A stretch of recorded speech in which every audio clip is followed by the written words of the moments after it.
ఎప్పుడైతే 2024 ఎలక్షన్ రిజల్ట్స్లో, అంటే only 2024 results కాదు, 2014 కావచ్చు, 2024 కావచ్చు, కాపు సామాజిక వర్గపు ఓట్లు ఏ స్థాయిలో ఉన్నాయి మీరు ఇందాక సెఫాలజీ లెక్కలో అడిగారు కాబట్టి చెప్తాను. 175 నియోజకవర్గాల్లో రమారమి 67 నియోజకవర్గాలలో 35,000 పైచిలకు కాపు సామాజిక వర్గపు ఓట్లు డిసైడింగ్ ఫ్యాక్టర్, అంటే దే కెన్ డిసైడ్. ఇంకా అలాంటి స్థానాలు 67 పైచిలకు ఉండి, రిమైనింగ్ స్థానాల్లో కూడా 15,000, 20,000 ఓట్లు ఉన్నాయి, మళ్ళీ ఒక 60 పైన ఉంటాయి.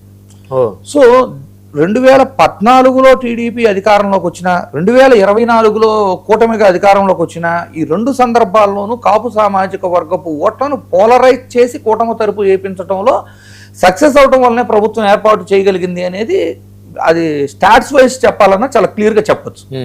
సో ఎప్పుడైతే 2024 ఎన్నికల రిజల్ట్ చూసుకున్నారో, అంటే 21 స్థానాలకు 21 స్థానాలు గెలవటం, 2 పార్లమెంట్లకు 2 గెలవటం, ఇప్పుడు అంటే వాస్తవం మాట్లాడితే 2024లో వైఎస్ఆర్సీపీ తరఫున ఉన్న బలమైన నాయకులు అవ్వచ్చు, 2024లో టీడీపీ తరఫున ఉన్న బలమైన నాయకులు అవ్వచ్చు, సామాజికంగా అంటే కాపు సామాజిక వర్గం అయి ఉండి మనం జనసేనని ఇక మనం బలోపేతం చేయాలి అనే దృక్పథం మనకు 2024 ఎన్నికల రిజల్ట్ తర్వాత చాలా క్లియర్గా కనపడింది.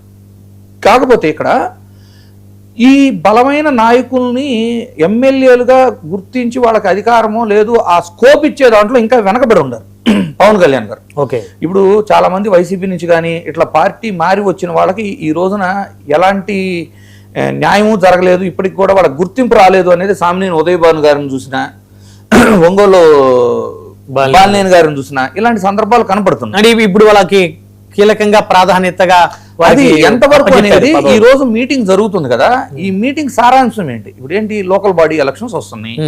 ఈ లోకల్ బాడీ ఎలక్షన్స్ లో ఎన్ని స్థానాల్లో పోటీ చేయాలి అనేది కదా. అవును, ఇప్పుడు మీరు పొత్తులో ఉండారు, మీకు తెలుసు. జనరల్ గా ఏంటి, ఇప్పుడు నేను వైసీపీ వాళ్ళు రెచ్చగొట్టినట్లు ఇట్లా నేను చెప్పను, అంటే 50% అడగండి. ఇప్పుడు మీ బలం మీకు తెలుసు. అట్లీస్ట్ 30% స్థానాలను అయితే ఆశించడంలో తప్పులేదు కదా జనసేన. అంటే 30% స్థానాలు ఆశించడానికి కూడా జనసేనకు అర్హత లేదని విధంగా మాట్లాడే ఛాన్స్ ఎవరికన్నా ఉండిద్దా? లేదు కదా. ఆ పార్టీ అధినేత, జనసేన అధినేత 1/3 నామినేటెడ్ తీసుకుంటామన్నారు. అది తెచ్చుకోగలిగితేనే ఆయన కేడర్ కానివ్వండి, ఇప్పుడు కాపు సామాజిక వర్గం అవ్వచ్చు, ఈ రెండు కూడా తనని ఇంకొంచెం బలోపేతం చేయడానికి ఇంకొక అడుగు ముందుకు వేయడానికి అవకాశం ఉంటుంది. ఇప్పుడు మీరు మండలాలు తీసుకున్నాం అనుకోండి, ఎంపీపీ స్థానాలు దగ్గర 660 ఎంపీపీ స్థానాలు ఉంటాయి. అంటే ఒక 200 ఎంపీపీ స్థానాలు జనసేనకి ఇస్తారా? 26 జెడ్పీటీసీలు ఉన్నాయి. ఇప్పుడు పెరిగిన 2 జిల్లాలని మరి ఎలక్షన్ కమిషన్ కౌంట్ చేసి 28 జెడ్పీటీసీని లేదు, ఇంకా గెజిట్ పెండింగ్ ఉండే అనే కారణాలతో 26కే జెడ్పీటీసీ రన్ చేసిద్దో చూడాలి. అంటే జెడ్పీ చైర్మన్ స్థానాలు ఒక 9 జెడ్పీ చైర్మన్ స్థానాలు జనసేనకి ఇస్తారా? అలాగే ఇప్పుడు 130,000 పైచీలకు వార్డు పొజిషన్లు ఉంటాయి. వార్డు పొజిషన్లు ఎన్ని ఇస్తారు? సరే, మీరు పంచాయతీ ఎన్నికలకు వచ్చేసరికి గుర్తుండదు కాబట్టి మీరు కూటమి లెక్కల్లో ఎవరికి కలిపేసుకుంటారు.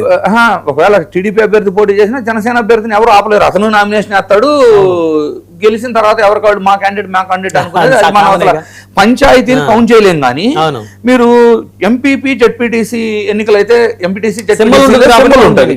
మరి ఎంపీటీసీ స్థానాలు దగ్గర 9,600 పైచీలకు ఉన్నాయి. అంటే ఏంటి, ఒక 3,000 స్థానాల్లో పోటీ. అలాగే ఎంపీటీసీలుగా గెలిచిన వాళ్ళు ఎన్నుకునే స్థానాలు ఎంపీపీ స్థానాలు కదా. ఎంపీపీ స్థానాలు 660లో 200 ఇస్తారా?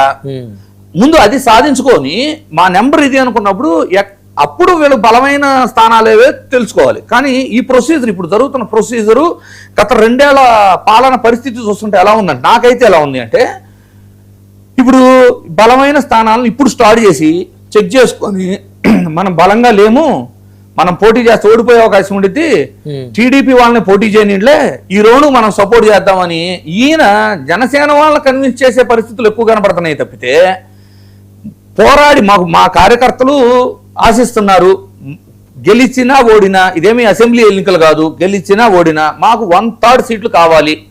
వార్డు మెంబర్ దగ్గర నుంచి MPTC, ZPTC, MPP, ZP chairman ప్రతి చోట కూడా మాకు 1/3 సీట్లు కావాలి అని అడిగి తెచ్చుకోగలిగితే కార్యకర్తల్లోనో నాయకుల్లోనో నమ్మకం పెరిగి ఇంకొంచెం బలోపేతం అవడానికి 200% ఛాన్స్ ఉంది.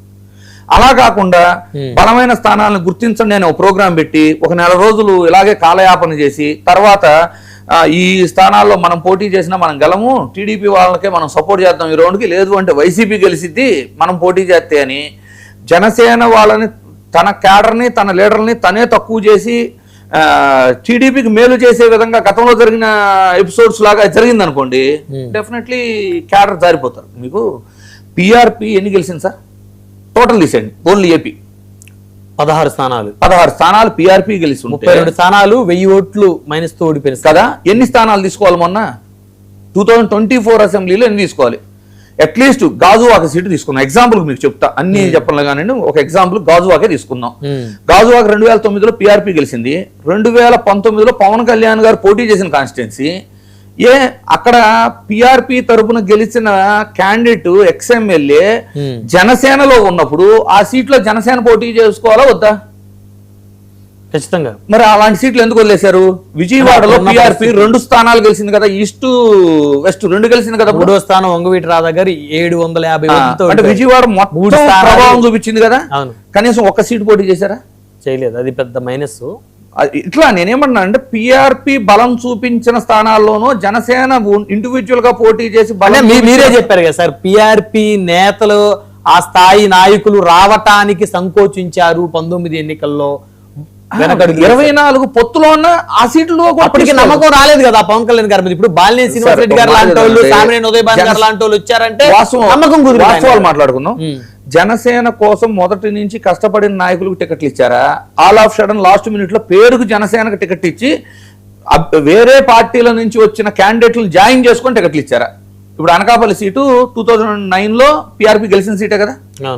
అనకాపల్లి సీట్లో all of sudden Konathala Ramakrishna గారిని తీసుకొచ్చి పోటీ చేయించారు, కానీ జనసేనలో అప్పుడు దాకా ఎవరు లేరా?